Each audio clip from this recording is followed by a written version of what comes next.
tal? ¿Cómo le va? Les saludamos agradeciéndole que nos siga hoy que reiniciamos en esta nueva etapa de modernización de Astele.tv. En la agenda del emprendedor, Raúl Fraga le da la bienvenida. Y Yasmín Lujano también le da la bienvenida a su programa, La Agenda del Emprendedor.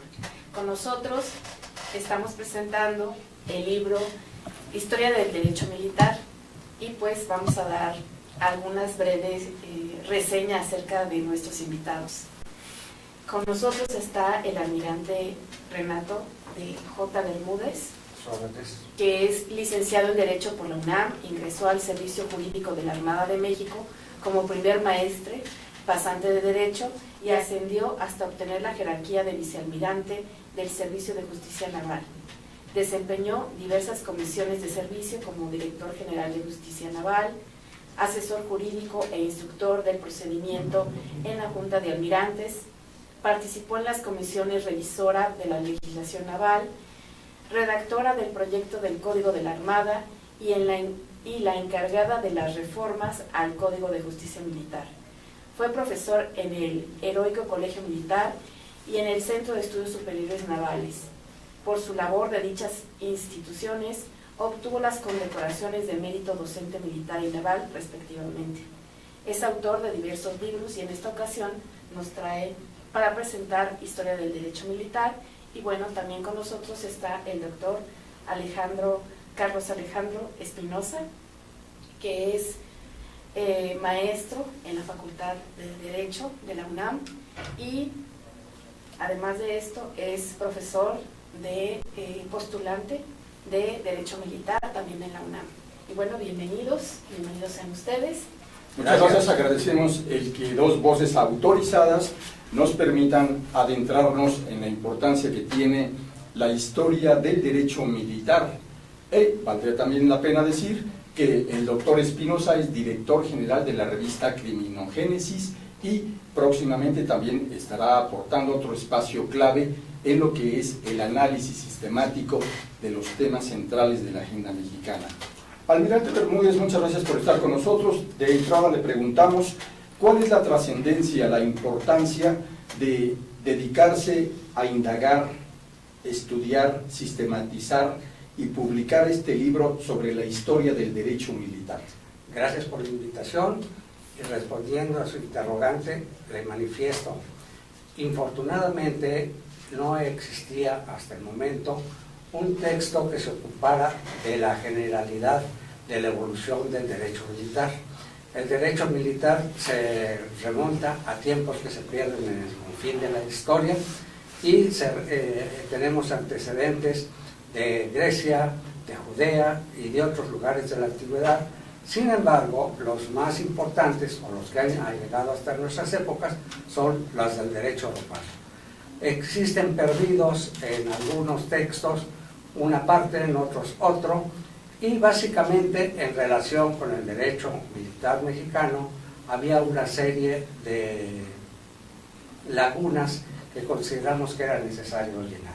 Por eso intentamos presentar este libro, que esperamos sea bien recibido por el público. Durante mucho tiempo en la historia mexicana, incluso hasta hace muy pocos lustros, existía una regla de oro, un código que no podía quebrantarse en la tarea profesional de los periodistas, y era aquello que rezaba: no le puedes cuestionar ni mucho menos pegar al presidente de la República, a la cúpula de la Iglesia Católica y a las Fuerzas Armadas en México. En los últimos años se han movido los pesos y contrapesos y hoy, de la manera más profesional también, en los medios de comunicación se indaga, se explora cuál es el papel clave de las Fuerzas Armadas, y de ahí el porqué, doctor Alejandro Espinosa, te pregunto, ¿cuál es la aportación central que tú encuentras en este libro, La Historia del Derecho Militar, por cierto, editado o coeditado por el Instituto Nacional de Ciencias Penales y la institución a la que tú también perteneces? Bien, muy interesante. Yo diría como elemento central y aporte fundamental de la obra es que viene a llenar un espacio que, por lo menos como estudio monográfico, no existía en el ámbito del derecho militar. Me parece que traer un análisis sistematizado desde los aspectos de la justicia militar, desde Grecia, pasando por la castrense jurisdictio en Roma y, bueno, Edad Media. ¿Cómo debemos entender este término que acabas de mencionar? Sí, pues bueno, como la jurisdicción militar, lo que hoy se debate. El tema de la jurisdicción militar es, digamos, que cómo se juzga a los militares, bien, bajo qué procedimientos y por qué jueces independientes al resto de los jueces que juzgan a los civiles.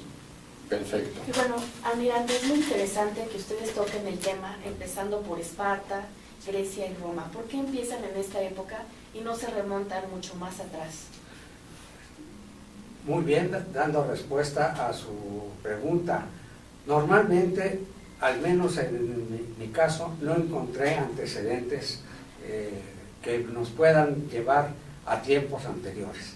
Básicamente lo que contamos es con escrito y que ha llegado hasta nuestras épocas es básicamente el derecho romano. Poco sabemos de los griegos, poco sabemos de Judea, y se pierde en Egipto, en Babilonia y en todas las antiguas culturas.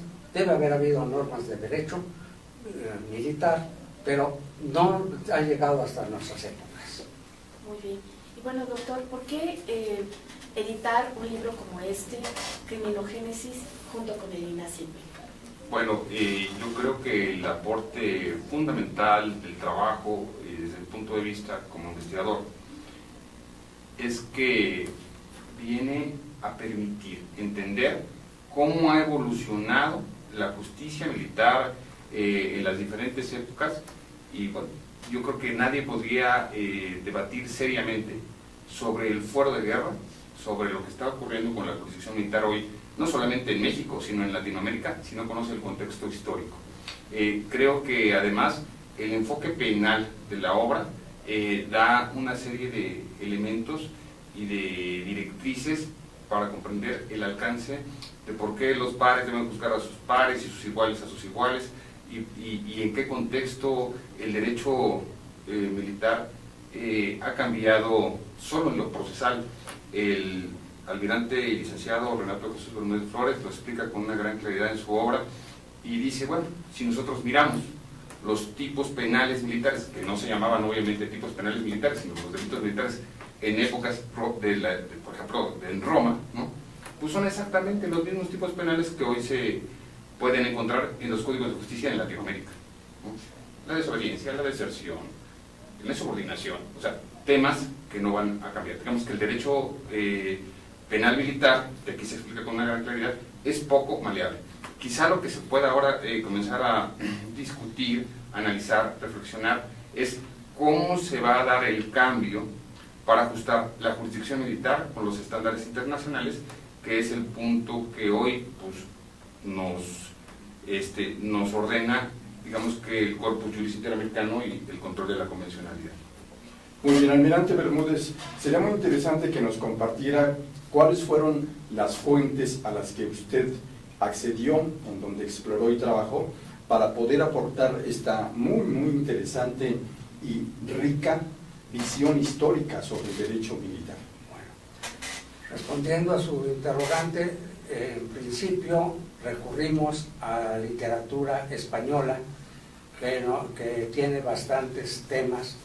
Sin embargo, hay una parte muy importante que es llamémosle la segunda parte del libro, que se ocupa particularmente de nuestra legislación. Entonces recurrimos a una serie de disposiciones legales que rigieron durante el siglo XIX, entre las cuales sobresale un documento que hoy en día es poco conocido, pero que es de suma importancia. Nos estamos refiriendo a lo que en la literatura jurídica mexicana le llamamos el Código Militar de Maximiliano, que en la realidad es básicamente un código de justicia militar francés de 1857, o también le denominan el Código de Napoleón III, que sustituyó a otro código que promovió básicamente Napoleón Bonaparte, Napoleón I. Entonces, esas son básicamente nuestras fuentes, y recurrimos fundamentalmente a una serie de autores mexicanos que han escrito pequeños trozos. Estamos hablando de los maestros Ricardo Calderón Serrano, el general Octavio Béjar Vázquez, el doctor Schroeder Cordero, por ser los más recientes, que han sido los autores que más han escrito sobre este tema. Esas han sido básicamente nuestras fuentes, y creemos que queda satisfecho en principio el contenido del libro. Y pues bueno, se nos hizo muy interesante porque cubre mucho de la historia también mexicana, como por ejemplo el derecho militar en las culturas prehispánicas. ¿Por qué se eligieron este tipo de naciones? Mire, realmente esto obedece a que hemos sido siempre muy interesados en saber cómo actuaba el ejército romano, las famosas legiones romanas, y poco o nada nos habíamos preocupado de nuestros aztecas, nuestros mexicas, que también tuvieron dos unidades muy interesantes, muy fuertes, que eran básicamente los indebidamente llamados caballeros águilas y caballeros tigres. Sabemos que ni son caballeros, ni son águilas, ni son tigres, son los ocelotes y los águilas, son los nombres correctos, atendiendo a nuestra lexicolografía. Y a eso era necesario hacerlo público. Se dio el caso de que este mismo tema se trató en Brasil, y lo conocían mejor en Brasil que los propios mexicanos. Por eso nuestro interés en agregar esa parte en la adenda. Y pues bueno, nos llama también mucho la atención que ustedes se ocupan de una época muy olvidada por los mexicanos, que es el virreinato. Entonces, platíquenos un poquito más de esto, porque bueno, es una época que muchos de los autores la olvidan, como si no hubiera pasado, y realmente es muy interesante, porque bueno, denota las estructuras, y que también los mexicanos nunca nos hemos quedado quietos. Es cierto, y le agradezco la pregunta. En efecto, poco hemos escrito, poco hemos analizado el virreinato. Fundamentalmente tratamos de negar nuestro origen, y o queremos ser muy mexicanos o queremos ser de ascendencia europea. Somos un pueblo mixto que recibimos indudablemente tanto lo bueno de los europeos como lo bueno de los nacionales. Y efectivamente el virreinato aparentemente está olvidado, y en los primeros años de nuestra independencia, estamos hablando hasta el año de 1852 aproximadamente, en materia estrictamente jurídico-militar, pues regían los ordenamientos españoles. Nos comportábamos como militares españoles, nuestros generales famosos, todos se habían formado en la milicia novohispana, y su formación era totalmente española. Y en esa época fundamentalmente regían las ordenanzas carolinas, ordenanzas de Carlos III, que estuvieron en vigor en México durante mucho tiempo. Doctor Espinosa, te pregunto más bien, ¿cuál es la importancia de toda esta visión histórica perfectamente documentada que nos presenta el almirante Bermúdez en el contexto de lo que hoy se vive en México respecto al derecho militar? Bueno, yo creo que fundamental, y quizá uno de los temas que dio paso la presentación de esta obra en el Instituto Nacional de Ciencias Penales es que hoy se está pensando, se está planteando, se está proponiendo de la propia lógica institucional de investigación del Instituto la posibilidad de desarrollar una especialidad en Derecho Penal Militar. La necesita la Armada, la necesita la Secretaría de la Defensa Nacional, la necesita nuestro ejército en su conjunto, y yo veo que el libro pues da esa pauta partiendo de un análisis progresivo en donde nosotros podemos identificar cómo el derecho penal militar pues es un sistema de justicia que simplemente ha evolucionado y hoy necesita, pues bueno, adecuar en lo que es posible su diseño institucional a lo que exige el estándar internacional. Creo que esa sea la parte más interesante, porque además de la riqueza que tiene todo el desarrollo en el cuerpo de la obra, yo diría es un libro escrito sí para que lo lea cualquier persona, pero también es un libro escrito para que lo consulten los investigadores, los antropólogos, los sociólogos y en general incluso los historiadores. Decía yo un poco en la oportunidad que me brindó el almirante Bernal Flores de participar en el prólogo de la obra, que bueno, para escribir esta obra se necesitaban 3 características fundamentales. Exacto. Ser jurista, ser militar, ¿no? Y militar, bueno, pues, ¿qué podemos decir del almirante Bermúdez?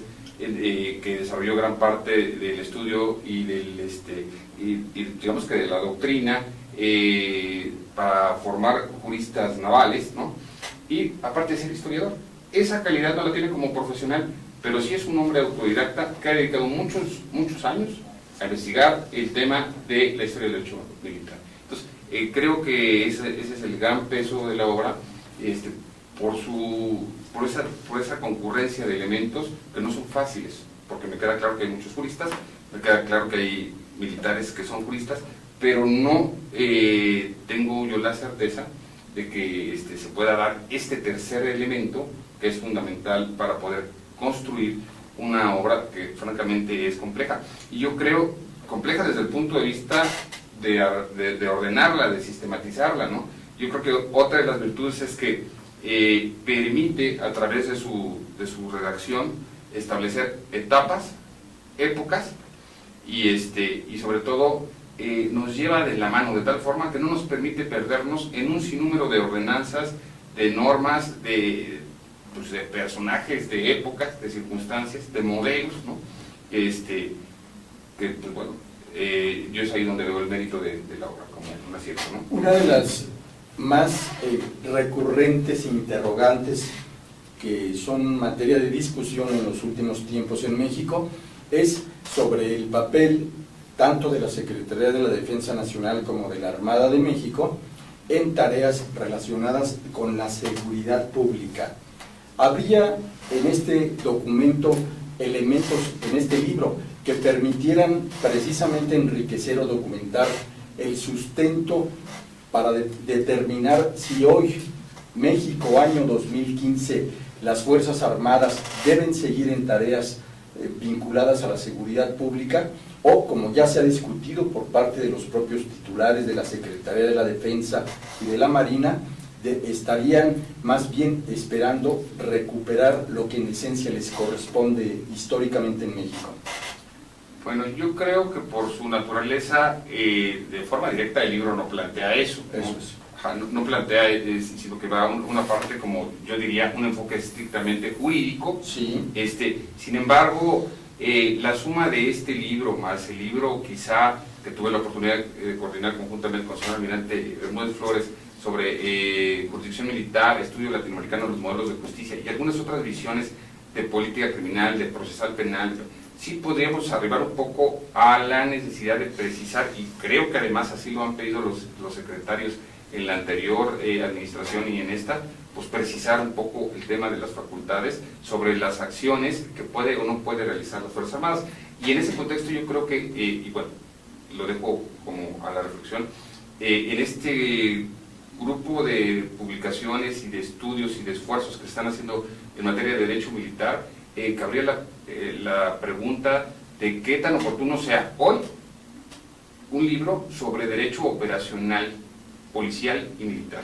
Creo que hay un tema pues muy importante en el cual, pues, francamente, los protocolos para el uso legítimo de la fuerza no nos alcanzan.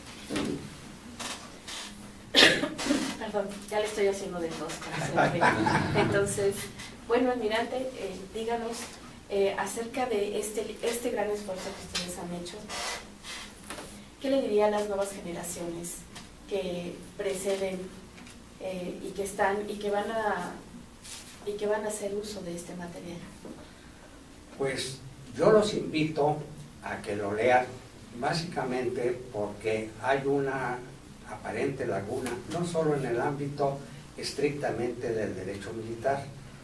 Desgraciadamente muchos de nuestros datos de carácter histórico se han perdido desde en alguna ocasión que se les ocurrió alguna brillante cabeza que tenemos en nuestro gobierno, a veces sucede, que dijo que desapareciera la historia, la geografía y el civismo y lo fusionaron en una materia que se llamó en una época, creo que ciencias sociales o alguna cosa así, y que, como dijera un profesor de nosotros, era de chile, de mole y de manteca, y resultó ese híbrido totalmente negativo. Posiblemente sirva para orientarlo, tiene temas que versan sobre historia universal, hablamos de cómo trabajaba Esparta, cómo trabajaba Atenas, cómo actuaron los romanos, que son definitivamente nuestro máximo ejemplo en materia militar y en materia jurídico-militar para nuestra época. Somos un pueblo, en términos generales, que nuestra estructura jurídico-militar tiene sus orígenes en Roma. Se ha hablado definitivamente de que en aquel entonces existió un jus puniendi militar, es decir, un derecho penal militar. Y bueno, y también nos habla del inicio de lo que conocemos como el ejército que actualmente está. Así es. Es muy interesante y que bueno, y que hay que exponer ante las nuevas generaciones. Sí. Así es, tocamos el tema, básicamente lo enfocamos al aspecto estrictamente jurídico-militar de los distintos ordenamientos que han regido para las Fuerzas Armadas, porque no olvidemos que en términos generales la acepción ejército es referente a las tres Fuerzas Armadas en el aspecto del artículo 13 constitucional. Otras legislaciones posteriores han precisado ese término. Muy bien, pues queremos agradecerle mucho al almirante Bermúdez, el que nos comparte este muy importante esfuerzo ahora convertido en el libro La Historia del Derecho Militar, editado por el INACIPE, también de la mano de Criminogénesis. Muchas gracias. Gracias a ustedes por la invitación y esperamos que en otra ocasión tengamos oportunidad de volver a visitarlos. Un privilegio para nosotros también. Agradecemos mucho, doctor Espinosa, el que nuevamente estés con nosotros, siempre aportando tu vasta experiencia. Don Fraga, es un honor, Yasmín, Sí. muchas gracias y pues bueno, los invitamos a la lectura de la obra.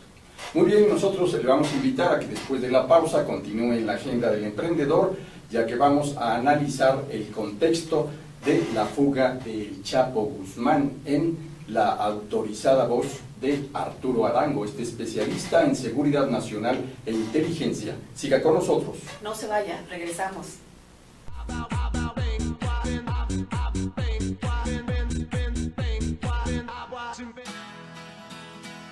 Crea tu propio negocio.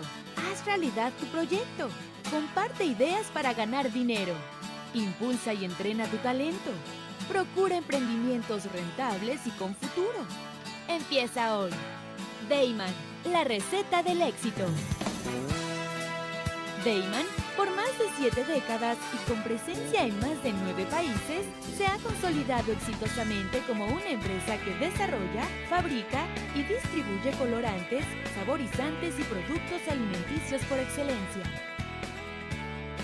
Nuestros productos abastecen a una amplia industria dedicada al manejo de alimentos micro, pequeña y de media a grande escala, ya que estos cumplen con altos estándares de calidad a nivel nacional e internacional y están elaborados para satisfacer las necesidades del mercado y gustos de nuestros consumidores.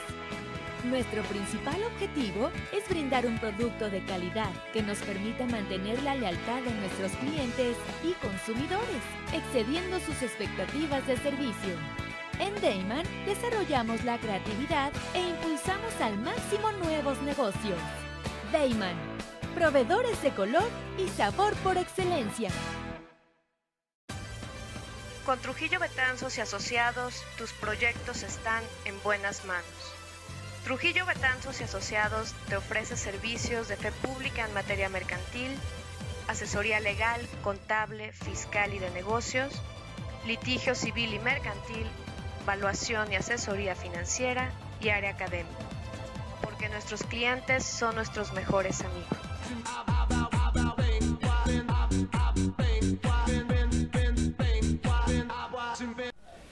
Continuamos agradeciéndole que nos siga en este espacio de reflexión donde la opinión de los expertos le permite acercarse a la toma de decisiones, y damos la bienvenida al licenciado Arturo Arango Durán, un especialista en seguridad pública, en seguridad nacional e inteligencia, que hoy estará con nosotros explorando el tema que impacta en la prensa mexicana y en el contexto internacional, la fuga del Chapo. Bienvenido nuevamente, Arturo. Gracias por invitarme y a su auditorio por aguantarme.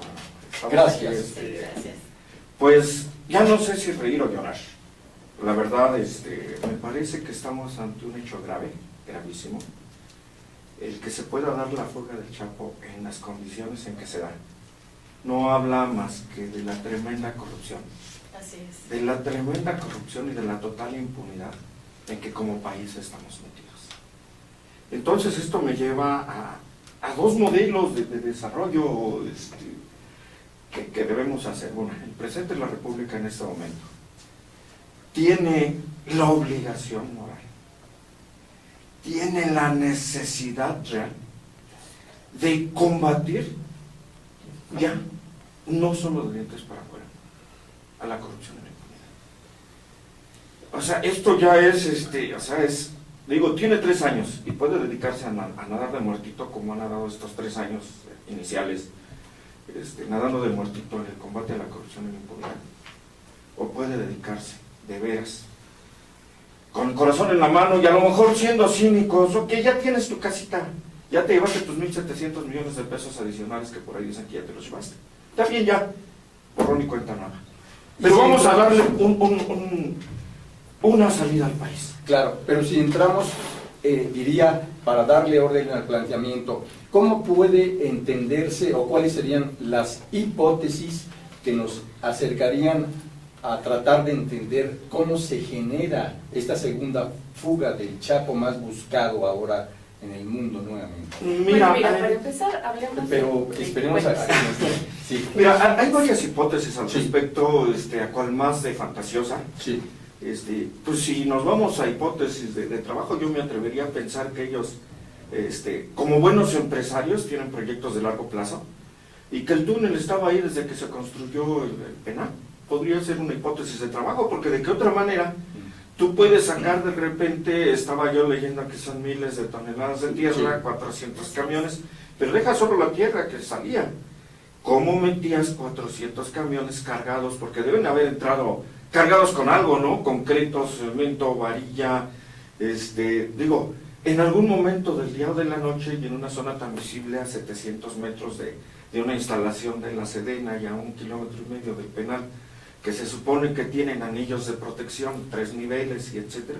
Pues eso da idea de que definitivamente cualquier hipótesis en este mundo tan embarullado ya de corrupción, pues es válida, ¿no? Ya ves que dice Noroña que no es el Chapo, que realmente lo tenían ahí, alguien que habían remaquillado, y total, pues ahí, total la leyenda continúa. Y la leyenda continúa, pero ahora con una fuerza impresionante, ¿no? Que además da fe, pues, de la debilidad del Estado, y no solo de la debilidad del Estado, sino de que, pues, estamos jugando a que hacemos cumplir la ley y estamos en un esquema de violencia extrema, incontrolable e imparable, ¿no? Cierto. Y pues bueno, ya saliendo el Chapo, porque pues ya se fugó, hay que ver qué había antes y qué hay después, ¿no? Ese es el segundo modelo, justamente, ya. Pues eso es lo que queremos que nos expliques, sí. Por ejemplo, ¿cuáles serían las consecuencias en que ya el Chapo estaría afuera? El segundo modelo que yo he estado meditando es ese justamente. El primero decíamos, bueno, el presidente toma una decisión, Estado se comporta como un estadista real, combate a la corrupción, hasta las últimas consecuencias, pero ahora sí de veras, ¿no? Dientes para afuera. El segundo modelo tiene que ver básicamente con el que seamos un país de cínicos, la verdad. Y en ese país de cínicos, ¿qué nos conviene más o cuál es el mal menor? Digo, así están las cosas, yo no las estoy inventando, así estamos viviendo en este momento, y el mal menor en este caso, yo diría, el presidente volando y el Chapo dando empleos. No olvidemos que la droga es o sea, dan un nivel de empleo impresionante. Es el primer empleador del país y es el que ayuda a mantener de alguna manera la economía del país. Y además veamos el contexto, en esos tres mundos donde vive el presidente, en las nubes, en el mundo que tenemos del cartel en la costa del Golfo, en donde los golfos, llámense ya, como quieras llamarlos, tienen una violencia extrema y tienen ahora sí control territorial, y en donde los gobernantes no son más que pues títeres de papel, como diría en algún momento, ¿no? Me parece que Mao es o ve la otra parte, la costa este de México, en donde pues de alguna manera el bajo perfil que mantiene el Chapo ha permitido que en toda esa zona del territorio se sienta una paz que no se había sentido. Entonces, bajo ese esquema, o sea, tenemos ya los dos escenarios, es decir, o te dedicas y confrontas desde adentro, porque ahorita pueden decir, no es que voy a perseguir y ahorita podrás hacer lo que quieras, pero el problema no es perseguir, el problema no es que esté suelto el problema es cómo y bajo qué mecanismos y qué corrupciones hubieron, y qué amarres se tuvieron que dar, hasta qué altas esferas del gobierno para que pudiera salir. Muy bien, como recordarán quienes nos siguen en astele.tv, esto de las fugas carcelarias de alto impacto en México es un asunto que tiene registro, infortunadamente. En 1971 se da el caso de que Kaplan y Contreras preparan y planean y concretan su huida del penal de Santa Marta a Catitla en un helicóptero, que se convierte en una noticia que impacta en el contexto internacional de aquella época. En 1975, Alberto Sicilia Falcón logrará fugarse de la cárcel de Lecumberri cuando utiliza un túnel que cruza la calle y que le permite también encontrar la libertad. Sería en los primeros días, en las primeras semanas del sexenio de Vicente Fox, cuando el Chapo Guzmán concreta su primera fuga. Y ahora, el día de ayer, nos amanecemos con un domingo quebrantadísimo, donde ya las primeras informaciones empezaban a surgir desde la madrugada, diciendo en redes sociales, por cierto, la fuga del Chapo Guzmán.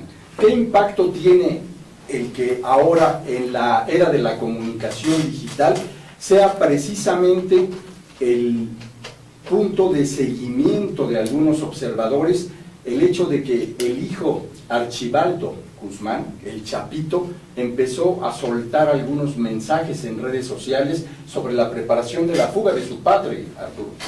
Mira, ahí también pues es una cuestión que habla muy mal de nuestra nivel de inteligencia, ¿no? Sí. De las políticas, entrecomillado, de las políticas de inteligencia y seguridad nacional. Definitivamente, si no son capaces de prestarle atención, de investigar y averiguar, primero pues si es la dirección y es hijo del Chapo esta persona que está tecleando, ¿no? Es lo primero que hay que evaluar. Segundo, pues hay que ver realmente el riesgo que está generando y qué es lo que está motivando. Eso digo, debió haber prendido todas las alarmas y todas las señales, y además por ahí surgió en la mañana o ayer en la tarde otro que decía, pues él se va cuando quiera se va, ¿no? Entonces, no solo ya viene el jefe, sino que él en el momento en que decida se va.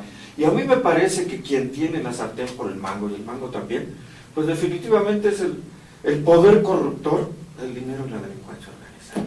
Y lo podemos ver muy simple.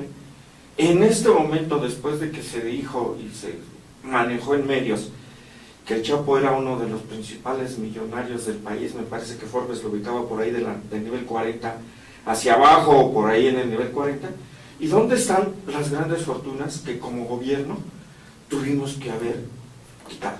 Que como gobierno tuvimos que haber expropiado. ¿Dónde están? ¿Dónde está eso? Lamentablemente en el país, y creo que México es el último lugar en la OTE en lo que tiene que ver con lavado de dinero. Y viene siendo un paraíso, digo, pues ahí están los bancos, no quisiera mencionar marcas ni nada, pero ahí están los bancos que en otras latitudes les ponen multas millonarias, 2,000 millones de dólares, algo así, y ellos tranquilamente dicen, ¿sabes qué? Pues yo te la doy, ¿no? Yo te la doy, ¿por qué? Porque pues si tienen aquí la facilidad de lavar, están hablando, ahora estaba leyendo una nota, 35,000 millones de dólares en un año, pues de qué estamos hablando, ¿no? Y si esa gran capacidad corruptora no se quita de las calles, entonces es que como gobierno realmente, ¿qué queremos? ¿Qué modelo de país queremos seguir? En esos dos que planteo, ¿no? Nos convertimos de veras en un país de cínicos y entonces ahora sí, pues sabemos que todo el mundo vamos a vender droga y esa va a ser nuestra vitalidad principal como país, ¿no? Y que a lo mejor ya debiéramos estarlo haciendo. En los Estados Unidos ahorita ya hasta Camel está vendiendo cigarros de marihuana, digo, ¿no? Claro. Arturo, resulta muy importante también los planteamientos que hace nuevamente el doctor Edgardo Buscaglia y también el doctor Samuel González Ruiz, en el sentido de que mientras no se le pegue de manera fuerte con el peso de las instituciones a las instancias donde se manejan los grandes recursos económicos de la delincuencia organizada y en este caso del narcotráfico, este problema va a continuar. Te pregunto, ¿qué implicaciones tiene la fuga del Chapo en el ámbito de los inversionistas, de los empresarios, de los emprendedores? Sobre todo a partir de que esta mañana de lunes, las cúpulas empresariales en México se pronunciaron ya sobre la necesidad de que haya una resolución con visión de Estado sobre este grave problema. Mira, ahí esbozé una ligera sonrisa cuando hablaste de emprendedores, porque tenemos nuevamente los dos niveles en nuestro país, ¿no? Sí.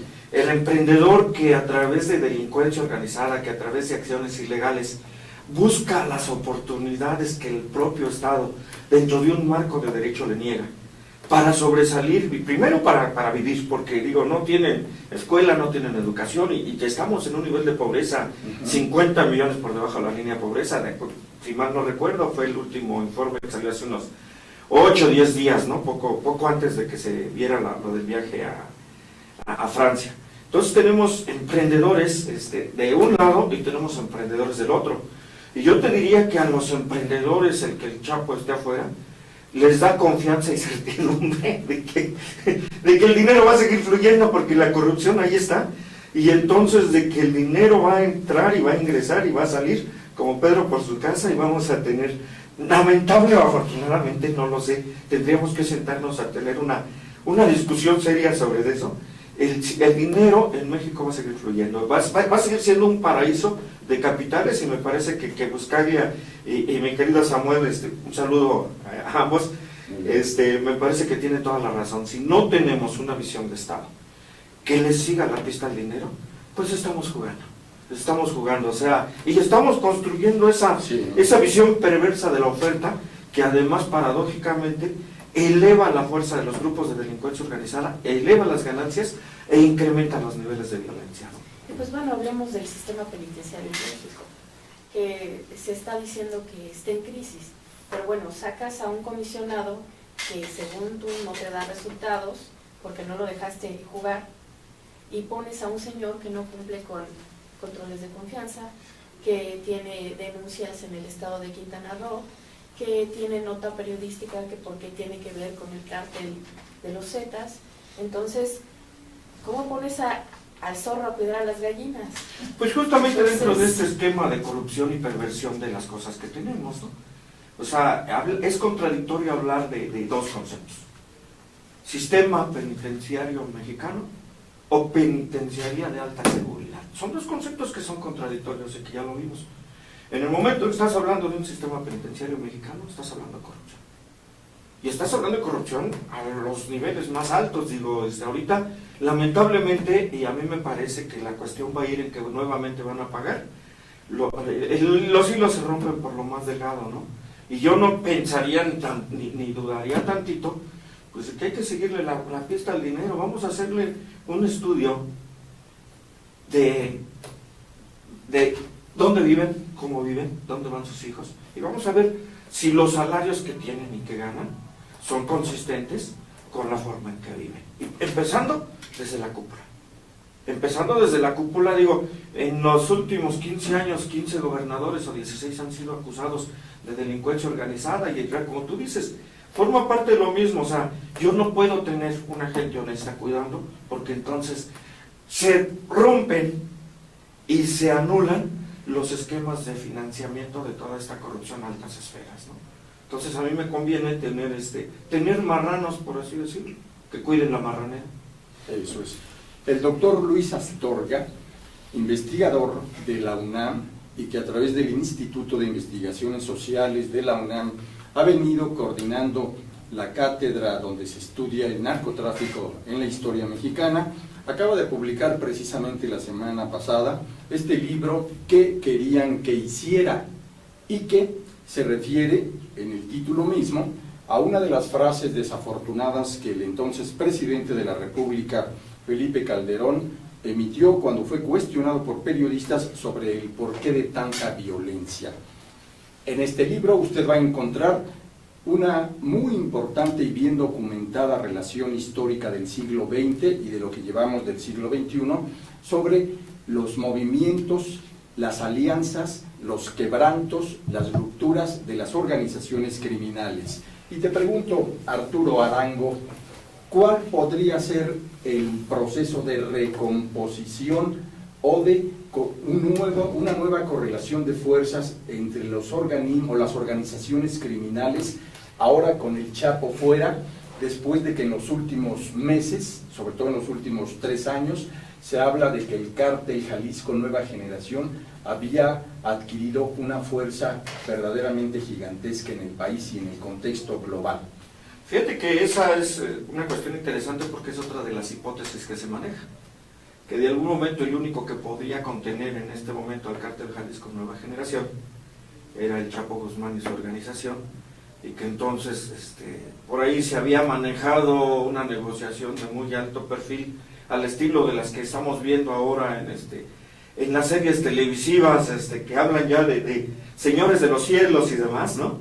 Y que entonces que pues se había manejado por ahí, también habría que prestarle atención, ¿no? Aquí al final, como hipótesis de investigación académica y sociológica, todas las hipótesis son válidas y tendríamos que prestarle atención y saber y poner mucho los ojos si en los próximos días, yo me atrevería a decir, si dentro de un mes ya están agarrando a gente del cártel, si se focaliza la violencia ahora en Jalisco, etcétera, ¿no? Pero a mí me parece una cuestión importante que de alguna manera el Chapo había conjuntado y agrupado a todas las gentes en una nueva federación para acabar con ese tipo de violencias, ¿no? Primero contra los Zetas y ahora en lo que él estaba ahí con el surgimiento del cártel Jalisco Nueva Generación. Me parece que esto pone algo interesante en el horizonte de violencia de nuestro país, y lamentablemente la violencia no se va a acabar. ¿Qué podemos hacer? Vamos a controlarla, vamos a administrarla, vamos a disminuir violencia, solo es a través de este tipo de cosas. Un estilo DEA, digo, en los Estados Unidos la DEA son cínicos, administran y obtienen lo mejor, por así decirlo. Allá mucha gente gana dinero de las drogas, muchísima gente. La corrupción es importante también en los Estados Unidos, sin embargo ahí sí tienen mecanismos de regulación y tienen mecanismos que permiten poner en una prisión a aquellas gentes que están siendo más corruptas de aquello que permitiría la moral anglosajona, ¿no? Por así decirlo. Entonces tenemos que jugar en esa moral y sentarnos y decir, bueno, ¿qué realmente queremos como país? ¿Qué país queremos? ¿Queremos regresar a los pactos no escritos de los gobiernos priistas anteriores? ¿Qué tipo de pacto? O sea, en donde de alguna manera no había violencia, la droga la manejaba y la controlaba, bueno, desde la famosa Dirección Federal de Seguridad, y no olvidemos que los principales capos salieron muchas veces de ser o guardaespaldas o de la misma Dirección Federal de Seguridad, ¿no? Y que de alguna manera ellos tenían el control sobre quién vendía, cómo vendía, y ponían paz entre ellos. ¿Y qué pasaba entonces? Un presidente llegó a decir que a nosotros nos tocaba lo mejor del narco, que eran las ganancias, ¿no? Y que en Estados Unidos, pues allá les tocaba lo peor, que era pues la drogadicción y los adictos. Entonces, queremos eso y queremos seguir sobreviviendo, o bien realmente el presidente va a tomar en estos 3 años, te digo, ese modelo de combate y control, pero de veras con corazón en la mano, y decir, ¿sabes qué? Pues órale, vamos a hacerlo, y a mí me parece que ahí tendría todo un apoyo social en el momento en que empezara no solo a meter a gente a la prisión, sino que a las personas les empezaran a llegar los beneficios de la gran riqueza que se genera en México, y que lamentablemente ahorita solo llega a muy pocas manos, ¿no? Claro. ¿Qué podemos esperar los ciudadanos de a pie en este tipo de situaciones donde nos vemos inmersos en tanta violencia, en todas estas cuestiones? Mira, mientras no tengamos un Estado de Derecho real, verdadero, los ciudadanos de a pie estamos envueltos entre dos juegos. Por un lado, la falta de respeto a los derechos humanos por parte del Estado, esas órdenes terribles de abatir, semánticamente hablando, no me quiero meter en esa discusión semántica, ¿no? Pero claro, de abatir a los delincuentes sin un debido proceso y sin juzgar y sin saber si efectivamente fuiste o no delincuente, se aplica a ti también. Entonces, si te llegan a ti a hallar en la noche en la calle y te van a confundir con delincuente, te matan y vas a pasar a formar parte de los niveles de violencia, y lo primero que van a decir en esa vieja historia es que formaba parte de la delincuencia organizada. A mí me parece que tendríamos que empezar por ahí en esta nueva refundación de un Estado, con un Estado de Derecho real, respeto a los derechos humanos, de tal manera que tanto los ciudadanos de a pie como los que están del otro lado de la delincuencia pasen por los debidos procesos, y a mí me parece que entonces sí empezaríamos a tener una refundación real del Estado. El secretario de Gobernación, ahorita como está actuando, que bueno, no se ve la actuación, ¿sería conveniente que pudiera seguir en su puesto, o tendríamos que meter a un personaje que realmente pudiera manejar o que pudiera contener esta situación? Yo me contestaría esa pregunta con una situación que yo estaba viendo ayer en los medios. La Procuradora General de la República, metida contra toda lógica de la escena del delito y los protocolos de levantamiento sí, así es. de levantamiento de escena del delito, de evidencias, rompiendo todas las cadenas de custodia. Así es. Entonces a mí me hubiera gustado ver fotos en donde realmente estaba la gente técnica y los peritos haciendo primero su trabajo, y ellos tenían que haber llegado al final. Entonces, cuando los políticos juegan a que ellos son los que tienen toda la sapiencia, y porque pues así mi voluntad es, entonces yo voy y rompo todos los protocolos que yo mismo instauré. En ese momento me doy cuenta de la falibilidad de los políticos, y ahí yo creo que estaría contestado, ¿no? Este cuate en las nubes, el otro en las nubes, y mientras el otro tranquilamente con los pies en la tierra, muy en la tierra, haciendo su chamba. Y aquí me parece una situación: ¿quién hace su chamba? ¿De quién era la obligación de fugarse? Del Chapo.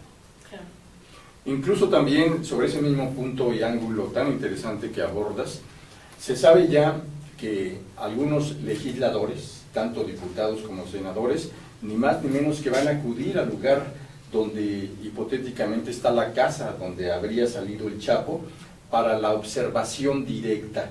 La pregunta es, ¿este tipo de presencia de los legisladores, más allá de tomarse la foto, aporta algo real en el proceso de esclarecimiento del asunto? Definitivamente no. Ahorita todo el mundo quiere sacar leña política, ¿no? Empezando por la Procuradora y por todo el mundo, ¿no? Entonces, vamos a ver. Ya el señor secretario de Gobernación ya estaba en Francia.